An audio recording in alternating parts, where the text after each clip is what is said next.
Hey everyone, how's it going? Dr. Iron Bat Prime 2.0, aka Noah, back again with this new video of mine, and this is a video on a retro review and a bit of a tribute video to the movie Batman Forever, because this year marks the 30-year anniversary of the movie, and being the diehard Batman fan I am, I figured why the heck not talking about it, but also this past year, well, actually, not too long ago, we sadly lost actor Val Kilmer, RIP. Yeah, may he rest in peace. I hope his friends and family are doing okay.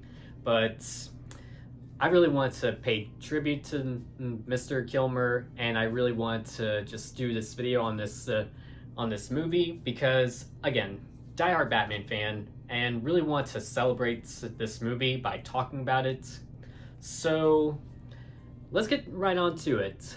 What do I think about the movie Batman Forever? I will admit, I like the movie. Do I think it's a box office hit? Not really. But it's still good, it's still enjoyable. I mean, it was made back in 1995. It was way before its time. Like, I will admit, when I was 10 years old, which was like the first time I watched it, I still remember watching it for the first time. Just a bit of a flashback. I was with my grandpa, and we were just walking around this thrift store, and then all of a sudden, I came across a dozen movies, and this is one of those movies that I picked up on DVD, and then, well, we got home, watched it, and again, I was 10 years old, so also at the time, I wasn't really that big into, like, Nolan's Batman movies. Like, I haven't even watched them yet. But this is like one of the first Batman movies like I ever watched, and I will admit, sure, it may be underrated, it may be outdated, but I like it. I enjoy it. I mean, it's nowhere in my top 5 favorite Batman movies, but maybe top 15, I will admit, because I mean, I did do a video on what my top 10 favorite Batman movies years and years ago, but I mean, it's still an enjoyable movie.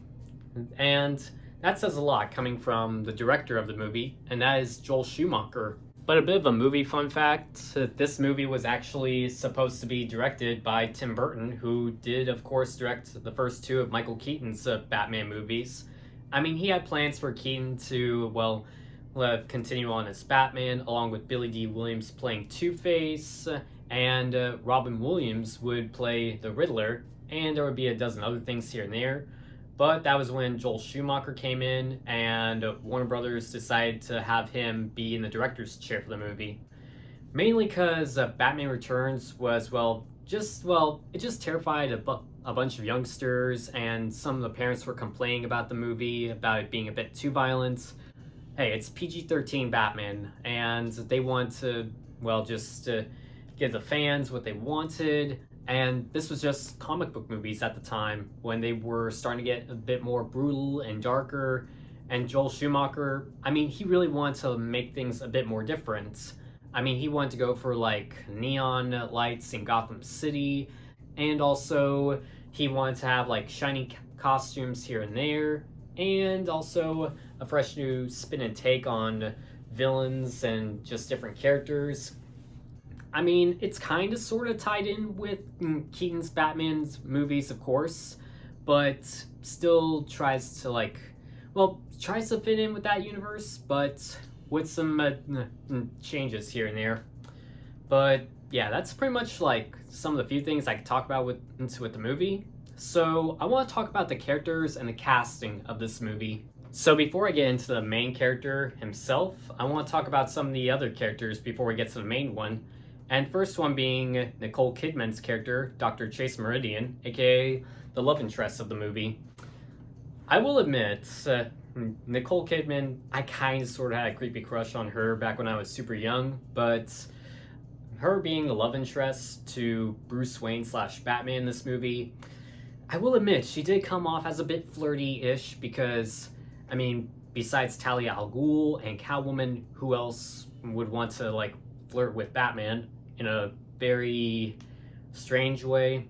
But that's pretty much the direction that Joel Schumacher wanted to go for because, I mean, this is Batman, and well, with his he's not in his prototype stage. He's been doing this for a while. Again, this is the third movie in the whole 89 to 97 movies. So, yeah, I will admit, she's a pretty actress, but the character did come off as a bit strange. But I get that she wants to learn Batman. She's a fan, not really a stalker, but more like admires him and just wants to get to know what he's like. As for another character to talk about in this movie is Chris O'Donnell's character, Dick Grayson, aka Robin. So this was like Chris O'Donnell, like in his prime. He was a lot younger. He was in his 20s. Seeing Robin in this movie, like this is like the second actor to portray the Boy Wonder, of course, in live action. And I will admit, I did like him a lot more when I was younger, but then the older I got, it was a bit 50-50 for me because this was like Robin in his 20s, not really a teenager. But I get that they want to make this Robin a bit older. His origin was done very well. I mean, the fact that Bruce, just brings him in. He finds out that Bruce is Batman, and he wants Bruce to train him, and he wants to give justice for his family because of what Two-Face did. Yeah, I mean, there's a lot more to it, but in a way, I will admit, I am a bit 50-50, but I learned to just roll with it because this is a very different type of Robin.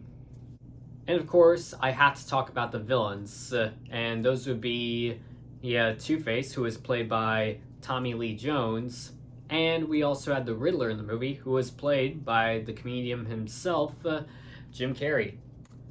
In my opinion, the villains come off as like very cartoony villains. I mean, again, the director really wanted to just stray away from like dark blood and just make them not so horrifying, not so scary. I will admit, sure, they're not my favorite Batman villains, but they're good ones. They're enjoyable ones. I mean, I love the comics, cartoons, and other adaptations of these villains, but I will admit, they did come off as a bit cartoony-ish. I mean, these aren't world-dominating villains. These aren't power-hungry kind. These are just the kind that equal robbing banks, while one of them wants to be like the smartest man alive kind of thing. Yeah, that's kind of sort of the vibe and tone of the villains. Like, they may come off as cartoony, but I will admit, it was very different, and I will admit, a bit unique to see like different versions of these villains, but I will admit, like them, wouldn't say love them, but again, this was a very different type of Batman movie at the time. And again, it was the 90s, and Joel Schumacher wanted them to be a bit more friendly-ish. And finally, I have to talk about the man himself, Mr. Val Kilmer, aka Batman himself in this movie. So, I will admit, Val Kilmer, he's not my favorite Batman, I will admit, but I would say he's a very underrated type. Like, not a lot of people talk about him, just like not a lot of people talk about George Clooney. I'll admit, they may not be my favorite Batmans, but I mean, I like what he tried to do. He would try to be, he kind of sort of tried to be like Keaton, but he was pretty much like his own spin and take. Like, each Batman actor is given like their own style, their own costume, and I will admit, sure, his costume, I was a bit 50-50 on, because we were very close to having the bat nips, of course, which, total nightmare fuel for cosplayers, I will admit. But when he showed up in that sonar suit near the end of the movie, I'll admit, that costume was actually really good. I thought it was really cool, and same goes for Robin's suit. Sure, they're latex costumes. Sure, they're trying to look very armored-ish. But yeah, I mean, I will admit, the costumes were very shiny and colorful, I will admit, but I like the costumes. Again, not really, I mean, they're not my favorites, but they were good. But Mr. Kilmer did such an amazing job at playing the Dark Knight. He's a really good actor. I've seen other movies that this man was in, And I just want to say RIP to Val Kilmer. You did such a great job playing the Dark Knight. You did such a great job at being in other movies that everyone loves, enjoys. And I just want to say, you were one of my favorites Batmans when I was a lot younger. You helped me become a true diehard Batman fan when I was 10. Because, again, this was like before like I watched Nolan's Batman movies and before like the DC EU even happened. But yeah, he was really good, but to me, and this might sound cheesy, but he will forever be Batman to me. Sorry if that sounds cheesy, but in a way it's kind of sort of true. So overall, I will admit, the movie, it may not be a box office hit, but I like it. I enjoy it. I wouldn't say top 10 favorite movies for me, but it's still good, it's still enjoyable. And let's not forget, there was, of course, the Schumacher cuts where we would have gotten like extra scenes here and there, and there was also like some other things added into the movie. I mean, who knows? Warner Brothers probably still has it in their vault. I mean, they just refuse to share it with the world just yet. I mean, there's also rumors of like Kevin Smith has seen it, or some people that worked on the movie have seen it, but who knows? I mean, hey, we got the Snyder cut for Justice League, so give us the Schumacher cut of Batman Forever, because I would want to see it, I would watch it, and I mean, being a diehard Batman fan I really want to just, I think it would just be a good idea to just release it to the world now, because we've already lost Val Kilmer, and several years ago, we of course lost Joel Schumacher, so Warner Brothers, I think it would be nice if you released that version, please. So that's very much my overall thoughts and opinion, and again, just a little tribute to Mr. Kilmer, who sadly passed away. May he continue to rest in peace. I hope his friends and families will be alright. But thank you guys so much again for watching this video of mine. So don't forget to subscribe to my channel by hitting subscribe right down there, along with hitting the bell, hit the comments, and hit the thumbs up. That would be very supportive. But also don't forget to follow me on Instagram, TikTok, all my social media is just right here. I just might follow you guys right back. And definitely give Batman Forever a watch. I mean, it may be cheesy, it may be campy, but it still holds up to my childhood, and I still enjoy it.